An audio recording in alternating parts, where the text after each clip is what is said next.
नमस्कार, day news में आप सभी का स्वागत है। मैं हूं आपके साथ अनामिका। आगे बढ़ने से पहले एक नजर डालते हैं आज की कुछ खास खबरों पर।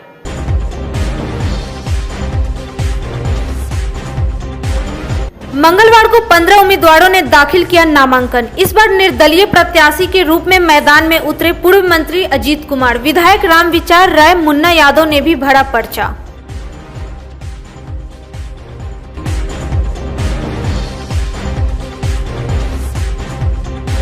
नॉमिनेशन के दौरान उड़ती रही गाइडलाइन की धज्जियां। डीएम और एसएसपी ने कहा कि शांतिपूर्ण और निष्पक्ष चुनाव संपन्न कराने को लेकर प्रशासन है मुस्तैद।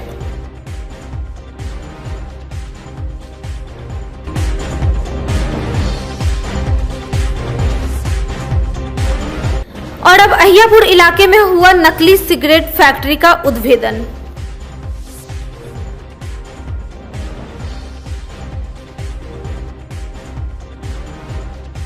ये थी सुर्खियां, अब खबरें विस्तार से। मंगलवार को मुजफ्फरपुर जिले के 7 विधानसभा क्षेत्र के कुल 15 उम्मीदवारों ने अपना अपना पर्चा दाखिल किया। इस दौरान समरनालय परिसर में सुरक्षा का पुख्ता इंतजाम रहा। कानून का उल्लंघन कर एक उम्मीदवार के समर्थक को गिरफ्तार कर लिया गया। मुजफ्फरपुर नगर विधानसभा क्षेत्र से 2, कांटी और साहेबगंज से 4-4, मीनापुर से 2, औराई और गायघाट से 1-1 और पारू विधानसभा क्षेत्र से 1 प्रत्याशी ने मंगलवार को पर्चा दाखिल किया। कांटी विधानसभा क्षेत्र से इस बार निर्दलीय चुनाव लड़ रहे पूर्व मंत्री अजीत कुमार ने कहा कि इस बार जनता का उम्मीदवार बनकर मैदान में हैं। पिछले चुनाव में निर्दलीय अशोक चौधरी से पराजित होने वाले अजीत कुमार का कहना है कि इस बार रिकॉर्ड मार्जिन से जीत दर्ज करेंगे। कांटी के जनता का उम्मीदवार हूँ, पर्चा भरने जा रहा हूँ, चुनाव लड़ रहा हूँ। समाज के सभी वर्गों का उत्थान, सबों को सम्मान, कांटी में अमन चैन शांति, बेरोजगारों को रोजगार और किसान मजदूरों का खेत में हरियाली और खुशहाली कैसे रहे, यही मेरा मुद्दा है। और हम चुनाव जीत के लिए नहीं, मार्जिन के लिए लड़ रहा हूँ। इधर राजद के 3 नेताओं ने मंगलवार को नॉमिनेशन फाइल किया। पहली बार चुनाव लड़ रहे इसराइल मंसूरी ने कांटी विधानसभा क्षेत्र से पर्चा दाखिल। जदयू में राजद में आए इसराइल मंसूरी ने कहा कि लालू यादव और तेजस्वी ने जो जिम्मेदारी सौंपी है उस पर खरा उतरने का प्रयास किया जाएगा। पहली बार मैदान में जरूर हूँ और पहली बार हूँ तो अब कांटी के सम्मानित महान जनता के ने जो हमको अपने कार्यों पर जो आशीर्वाद और विश्वास जताया था, उसी के विश्वास के फलस्वरूप आज एक साधारण कार्यकर्ता को राष्ट्रीय जनता दल के राष्ट्रीय अध्यक्ष आदरणीय लालू प्रसाद यादव जी और प्रतिपक्ष के नेता युवाओं की पुकार आदरणीय तेजस्वी यादव जी ने हमको ये जिम्मेदारी सौंपने का काम किया, हमको भेजने का काम किया। क्या लगता है आपके मोहम्मद जमाल भी हैं? देखिए, कोई है उससे क्या है, ये विचारधारा की राजनीति है, विचारधारा की राजनीति है, किसी के रहने नहीं रहने से कोई मतलब। अच्छा, एक चीज आप बताइए। आप भी सारे देख रहे हैं कि दिग्गज लोग आज ही नामांकन कर रहे हैं। आज 13 तारीख को क्या ऐसा है जो आज नामांकन है, 2 दिन 3 दिन से न हुआ? अब ऐसा इसमें कुछ है नहीं, हमारा अपना जो दिन समझ में आया, हम अपने हिसाब से। आज क्या ऐसा लगा आपको, कुछ खास लगा? मंगल दिन है। साहेबगंज के राजद विधायक रामविचार राय ने भी मंगलवार को अपना नामांकन दाखिल किया। लालू राबड़ी सरकार में मंत्री रहे रामविचार राय अब तक तेजस्वी यादव को मुख्यमंत्री बनाने के लिए जी तोड़ मेहनत कर रहे हैं। राष्ट्रीय जनता दल, गरीबों के मसीहा लालू प्रसाद यादव और नौजवानों के सम्राट तेजस्वी प्रसाद यादव के तरफ से भरोसा विश्वास पार्टी ने जताया है और हम लोगों ने नामांकन दाखिल किया है। तेजस्वी यादव ने जो यहाँ के बेरोजगारों को 10 लाख नौकरी देने का ऐलान किया है और शुरू से ही राष्ट्रीय जनता दल और खास करके लालू प्रसाद यादव गरीबों के लिए जो लड़ाई लड़ा, गरीबों को सामाजिक न्याय दिलाने का, आर्थिक न्याय दिलाने का सारे कार्यक्रम उन्होंने हमेशा से किया है। और उस कार्यक्रम में हम लोगों की पार्टी आगे रही है गरीबों के लिए। और आज भी गांव-गांव में जो गरीब है, मजदूर है, किसान है, खास करके जो युवा नौजवान है, सभी बिरादरी के लोग, सभी समाज के लोग एक एक करके राष्ट्रीय जनता दल और खास करके तेजस्वी यादव की सरकार बिहार में बने, सभी युवा लोग प्रतीक्षा कर रहे हैं। इधर दूसरी बार जीत दर्ज करने चुनावी मैदान में उतरे मीनापुर के राजद विधायक मुन्ना यादव ने अपना नॉमिनेशन फाइल करने के बाद मुख्यमंत्री नीतीश कुमार पर आरोपों की झड़ी लगा दी। वहीं उन्होंने कहा कि कई कार्य को मुख्यमंत्री ने रुकवा दिया। मुन्ना यादव का कहना है कि काम के बल दोबारा जीतकर विधानसभा पहुंचेंगे। देखिए, हमारे कुछ काम बचे हुए हैं। मैंने जो काम किया, मीनापुर की जनता जानती है कि आज तक उतना काम नहीं हुआ जितना मुन्ना यादव करने का काम किया।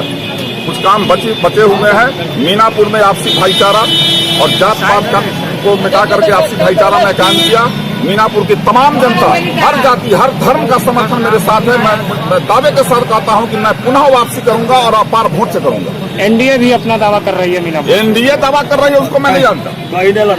मैं इतना जानता हूं कि राष्ट्रीय जनता दल का समर्थन हर जाति, हर धर्म के लोगों का भी है। अपार जन समर्थन है। लोगों का दिमाग में बस गया हुआ है कि बेरोजगारी को दूर करना है, किसान की स्थिति को ठीक करना है, बिहार से भ्रष्टाचार को मिटाना है, तो तेजस्वी यादव जी को बिहार का मुख्यमंत्री बनाना है। चुनाव में हमारा मुद्दा है कि हमारा बहुत काम मुख्यमंत्री जी रोक दिए हुए हैं। चांदपरना पुल, कफेन, माधोपुर पुल, तालीमपुर पुल, नवोदय में बनवाया। ITI कॉलेज जो है अभी जो है 15 करोड़ 84 लाख का अभी प्रशासनिक छुट्टी मेरा मिला है। 122 सड़क बनवाया। अभी हमारा नवोदय विद्यालय रुका हुआ है, चांदपरना पुल रुका हुआ है, किसान के लिए प्रोसेसिंग प्लांट रुका हुआ है, सब्जी के लिए कोल्ड स्टोरेज रुका हुआ है, किसान के लिए मार्केट रुका हुआ है। इन तमाम चीजों को मैं तेजस्वी यादव जी की सरकार बनेगी और मैं इन तमाम चीजों को पूरा करूंगा।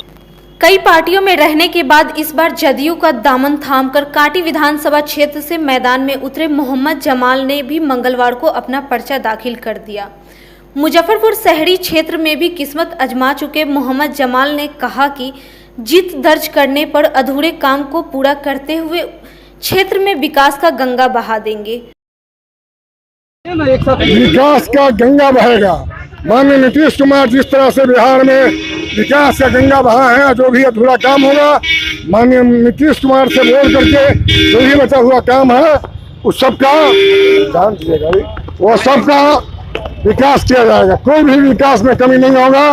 जो भी गरीब दलित शोषित के साथ अन्याय करेगा, उस अन्याय के विरुद्ध जमाल उपमता से खड़ा रहेगा। पूरा एनडीए और पूरे एनडीए एकजुट है। और जहां एनडीए का टिकट जिसके पास होता है उसकी जीत सुनिश्चित होती है। इसके साथ ही बड़राज विधानसभा क्षेत्र से राष्ट्रीय जनसंभावना पार्टी के वीरेंद्र कुमार कांटी से निर्दलीय प्रत्याशी के रूप में पूर्व जिला पार्षद नीरा देवी, औराई से बजकांचल विकास पार्टी के रामनारायण राय, पारू से SUCI कम्युनिस्ट के नन्हक शाह, गायघाट से लोक चेतना दल के आयुष सहनी, लोक चेतना दल के ही प्रत्याशी धनवंतरी देवी ने, मुजफ्फरपुर शहरी क्षेत्र से भारतीय जनक्रांति दल के प्रत्याशी कुमारी जयप्रभा ने भी शहरी क्षेत्र से राष्ट्रीय महान गणतंत्र पार्टी के प्रत्याशी भरत प्रसाद साहिबगंज से, वहीं साहिबगंज से निर्दलीय प्रत्याशी के रूप में राजू कुमार और SUCI के कम्युनिस्ट यादव लाल पटेल ने मंगलवार को अपना पर्चा दाखिल किया।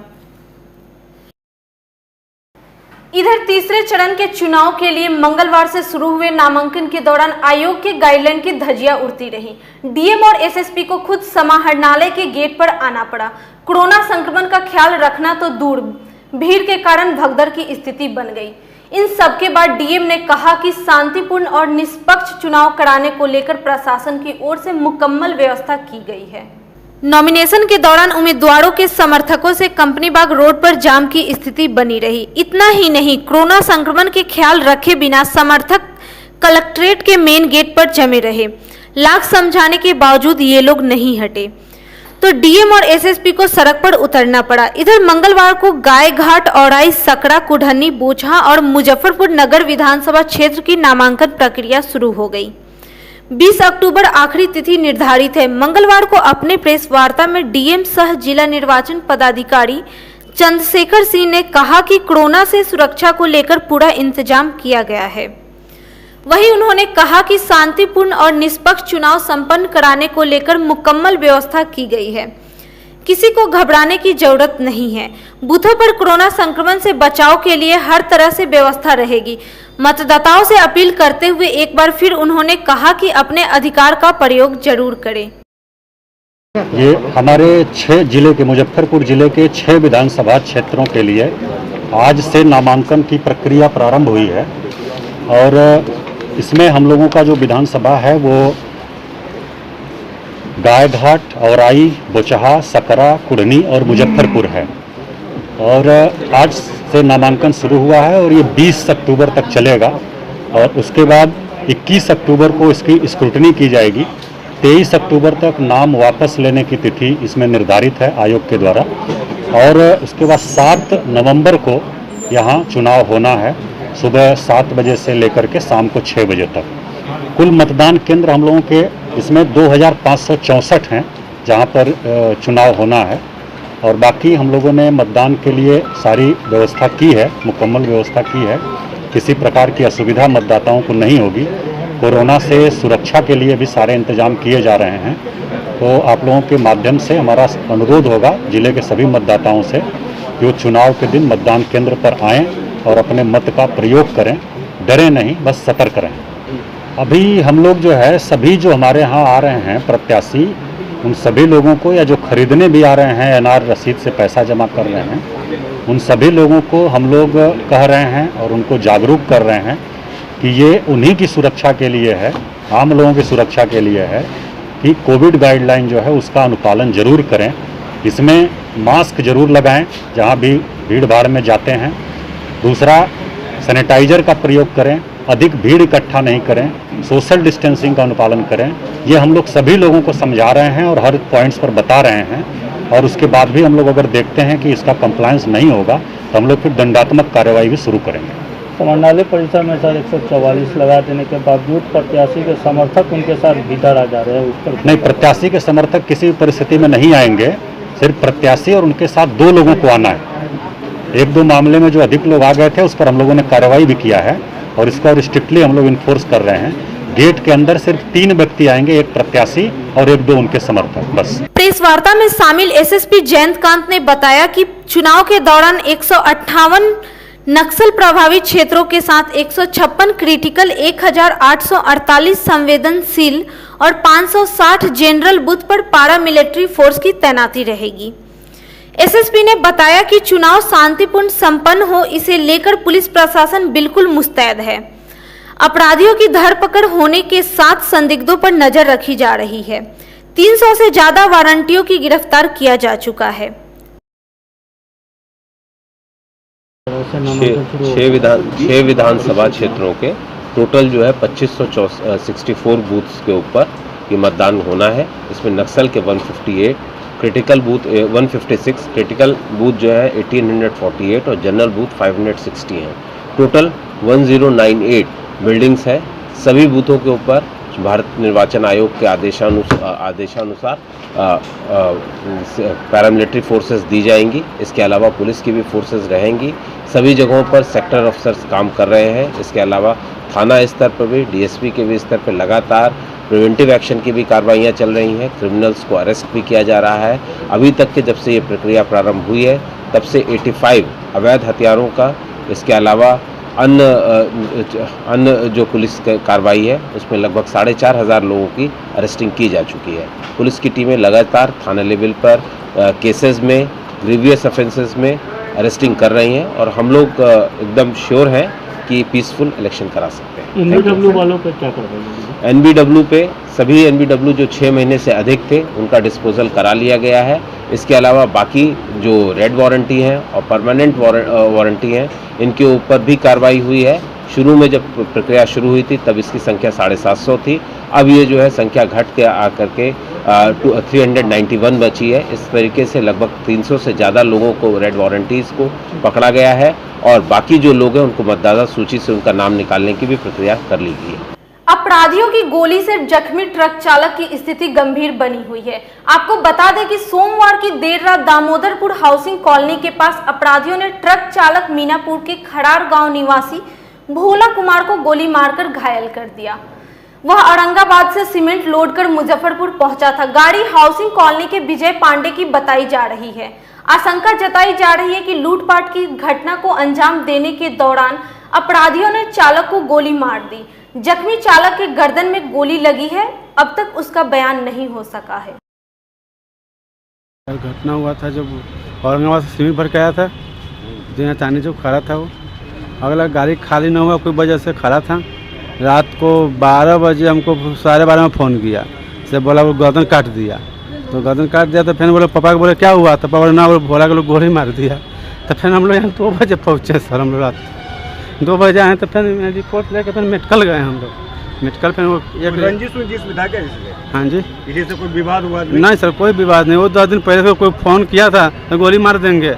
अब देखिए सही घटना हुआ है।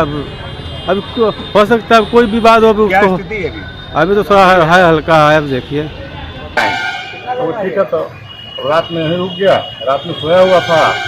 जैसा कि मुझे पता चला जब मेरे खलासी मेरा फ़ोन किया, जब मेरा खलासी फ़ोन किया तो हम आए तो देखे पूछे तो खलासी बोला कि ऐसे हम फ़ोन कर रहा था, बोला अरे गर्दन काट दिले। हराया हुआ था कि गर्दन काट दिले, बहुत खून गिरी थी। हम आए 2-3 साथी के साथ अपने 4-5 आदमी के साथ यहाँ पहुँचे, देखे जी बैठा हुआ है। उसके बाद जो है तो गर्दन गमछा से बने हुए है, ब्लडिंग पूरा हो रहा है। हम उसको लादे लेकर के हॉस्पिटल आए। यहाँ जो व्यवस्था हो सकती है जहाँ तक। कितने बजे का घटनाक्रम है ये? 12 बजे 15 मिनट को हम वहाँ पहुँचे हैं जी। 5 मिनट पहले का घटना होगा, क्योंकि मेरे घर और दूरी 1 किलोमीटर की दूरी है। 4 व्हीलर से हम पहुँचे। क्या लग रहा है इसमें? क्या कुछ कहना मुश्किल है, क्योंकि अभी तक तो वहाँ स्पॉट पर तो हम थे नहीं, इसलिए हम किस तरह से घायल हुए? घायल गोली लगा हुआ है, गर्दन में गोली लगा हुआ जी, और कहीं कोई मारपीट नहीं है, सीधे गोली मारे हुए। लोट का मंशा था? मैंने शंका जाहिर किया जा सकता है, क्योंकि न ड्राइवर है मेरा, न मेरे ड्राइवर को किसी से दुश्मनी है, न ड्राइवर है बेचारा, तो उसको किससे वहाँ पे दुश्मनी होगी। यहाँ का लोकल है भी नहीं, फरहर का है। और क्या कहा जाए इसमें? अभी क्या स्थिति है? अभी स्थिति अभी सामान्य है, लेकिन आवाज़ नहीं निकल रही है, बोल नहीं पा रहा है। स्थिति सामान्य है, ब्लड चल रहा है, ब्लड की व्यवस्था हम लोग किए हैं। जो भी व्यवस्था अभी तक हो सकता है हम लोग कर रहे हैं। एक और नवविवाहिता दहेज दानवों की बलि चढ़ गई। बड़े अरमान के साथ सीतामढ़ी के चड़ौत गांव निवासी राम बालक दास ने अपनी पुत्री अल्पना की शादी नाजिरपुर के गौरव ठाकुर से पिछले साल की थी। कुछ दिन तक तो सब कुछ ठीक ठाक चल रहा था, लेकिन उसके बाद अल्पना को ससुराल वालों ने प्रताड़ित करना शुरू कर दिया। मंगलवार की सुबह पिता राम बालक दास को मालूम हुई कि ससुराल वालों ने उनकी लाडली को जिंदा जलाकर मार डाला। पुलिस ने अल्पना के पति गौरव ठाकुर को गिरफ्तार कर मामले की छानबीन में जुट गई है। जी सर, घटना तो आपस में दोनों का 2-3 महीने से जो दिल्ली से आए हैं कोरोना के दरमियान में, तो बेटी मेरी सुखी नहीं। और इसके पहले भी कुछ हुआ अंतराल में। हमसे थोड़ा सा मम्मी से बात होती थी, मम्मी से हमसे कहे, हमने रात कहा इनको थोड़ा आप लोग प्रेम से रहिए, सुशोग रहिए, दोनों जाने अच्छे से रहिए। बेटी को भी समझाया यही घर तुम्हारी स्वर्ग है, सब कुछ है, इसको कैसे सुंदर बनाओगे, करोगे, ऐसे वैसे खूब विधिवत हमने किया। लेकिन बहुत क्रोध में हो गए, इतने क्रोध में हो गए दोनों, मम्मी और बेटा, हम ऐसा नहीं करेंगे, हम ऐसा नहीं करेंगे, हम ऐसा नहीं करेंगे, ऐसे कहते। हमने फिर क्षमा मांगने लगा, ये करने लगा। रात में हम चले गए सोने। 2 बजे रात तक हम जगे ही हैं।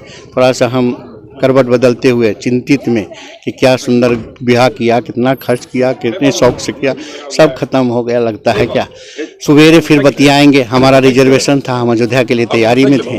इन्होंने इस तरीके से, अब पोजीशन आप स्वयं चल करके देख लें सर कि बिल्कुल जैसे लगता है कि 2-3 लोग मिल करके कहीं इसको दबा करके मारा गया और कोने पर डाल करके इसको जलाया गया।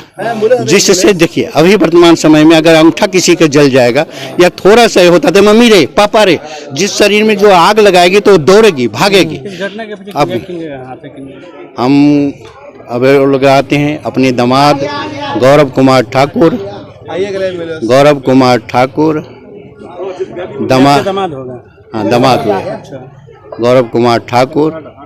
फिर समधिनी जी जो हैं हमारी, दिए कैसे से वहाँ जाकर देख लीजिए। यहाँ देखें तो एक युवती की 80% लाश जली हुई है। क्या आरोप लगा? सास बोल रही है कि हमको बगल के आदमी बोले कि आपके चीज़ घर में आग लगा हुआ है। और उसके ससुर भी आए हुए थे। ससुर का करना है दामाद का से 1 साल पहले हमारी बेटी की शादी हुई थी और हमारा दामाद से और बेटी का एक मन यांत्रिक संबंध दोनों में अच्छा नहीं था। दोनों में संध्या में हुआ था नोकझोंक और कहीं गला दबा करके लाश छुपाने के से आग लगा दिया। बता रहे थे उसके पिताजी की हाँ। दामाद और सास ने मिल करके मार दिया। हाँ, मैंने ये बता रहे हैं। क्या परिचय हुआ आपका? मेरा नाम आगे की कार्रवाई लोकनाथ है। आगे की कार्रवाई के लिए लाश को पोस्टमार्टम के लिए भेजा जा रहा है। अभी पूछताछ के लिए किसी को हिरासत में लिया गया? हाँ, लड़के के पति के ले रहे हैं। माँ को नहीं। मुजफ्फरपुर को एक और सफलता मिली है। दूसरी बार जिले में नकली सिगरेट फैक्ट्री का भांडाफोड़ किया गया। छापेमारी के दौरान फैक्ट्री संचालक तो फरार हो गया, लेकिन पुलिस ने मैनेजर सहित 2 कर्मचारियों को गिरफ्तार कर लिया। अहियापुर के बखरी माधोपुर गांव में छापेमारी कर पुलिस ने 26 कार्टन तैयार देसी विदेशी ब्रांड के नकली सिगरेट के साथ भारी संख्या में नकली रैपर सिगरेट बनाने के उपकरण बरामद किए गए। पुलिस ने मौके से फैक्ट्री के मैनेजर सहित 2 कर्मचारी को गिरफ्तार कर पूछताछ कर रही है। सिटी एसपी राजेश कुमार ने कहा कि नकली सिगरेट फैक्ट्री के संचालक की पहचान कर ली गई है, जल्द ही गिरफ्तार कर लिया जाएगा। वहीं दर्शकों को बता दें कि कुछ महीने पहले मुसहरी इलाके में भी नकली सिगरेट फैक्ट्री का भांडाफोड़ किया गया था, जिसके संचालक के रूप में एक राजद नेता का नाम सामने आया था। एक बार फिर संचालक के रूप में राजद नेता का ही नाम आ रहा है। वैसे पुलिस पूरे मामले की छानबीन में जुट गई है। कोई फॉल्ट हो गया तो उसको बनाने के लिए फील्ड का फिर काम अब कैसे बोले? फील्ड का ही ना है, बाहर फील्ड का कैसे हुआ? मशीन फैक्ट्री के अंदर होता है तो फील्ड मशीन का जो प्रॉब्लम हुआ तो मशीन का पार्ट्स ले जाके बनवाते हैं। अच्छा, क्या नाम हुआ आपका? पवन कुमार। कहाँ पे घर हुआ? मारीपुर। इसमें इस धंधे में कितने दिनों से हैं? 1 सप्ताह। 1 सप्ताह से? सब लोग एक ही सप्ताह 10 दिन से हैं? हम लोग तो इधर अभी आए ही हैं। अच्छा, आपको नहीं पता है कि 2 नंबर का धंधा होता है? रनिंग हो रहा है। रनिंग हो रहा है मतलब कितने दिनों से ये माल बना रहे थे? 10-15 दिन से बता रहा हूँ। कहाँ पे आपका स्टोर है बनाने का? फैक्ट्री है बखरी चौक। कितने दिनों से बना रहे हैं आप? कितने दिनों से इस धंधा में है? कौन मैं? हाँ, मैं तो 20 साल से हूँ इसका। तो 20 साल से हैं। तो ये 2 नंबर सिगरेट कब से बनाना है? 2 नंबर का नहीं भाई साहब, ये जो है 1 नंबर का सिगरेट है और 1 नंबर की हमारी फैक्ट्री है। अच्छा, हाँ, और उसका रजिस्ट्रेशन हुआ है और लाइसेंस भी है। कब रजिस्ट्रेशन हुआ था? नंबर भी है। कब रजिस्ट्रेशन हुआ था? उसका रजिस्ट्रेशन भी जल्दी 8-10 हुआ है। 8-10 महीने? 10-15 दिन हुआ होगा। अच्छा, 10-15 दिन हुआ है। क्या नाम हुआ आपका? मेरा? हाँ? राजेश पांडे। इसमें कितने लोग हैं? 10-15 लड़के हैं। जैसे आपके मेन जो मेन संभालते हैं वो कौन कौन है उसमें?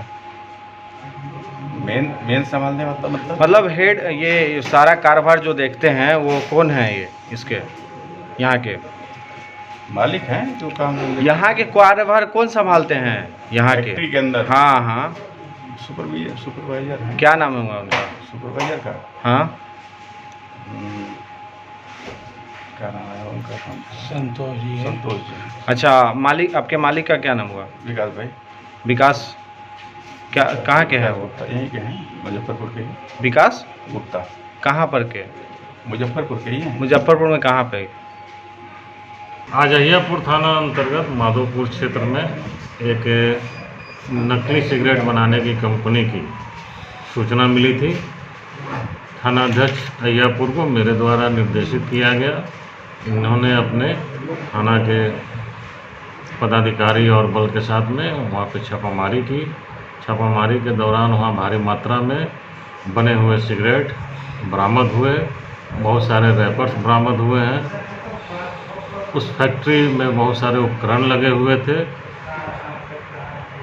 बने हुए सिगरेट का डब्बा देखने पे पाया गया कि उसमें manufactured from Ghaziabad, manufactured from Nagpur आदि लिखा हुआ है। और कुछ ऐसे रैपर्स भी मिले हैं जो विदेशी सिगरेट हैं, जैसे पेरिस, इंडोनेशिया, बताया गया कि इंडोनेशिया में बनती है सिगरेट। इसी तरह शिखर का जो रैपर मिला है इस सिगरेट के बारे में बताया जा रहा है कि ये नेपाल में बनाई जाती है।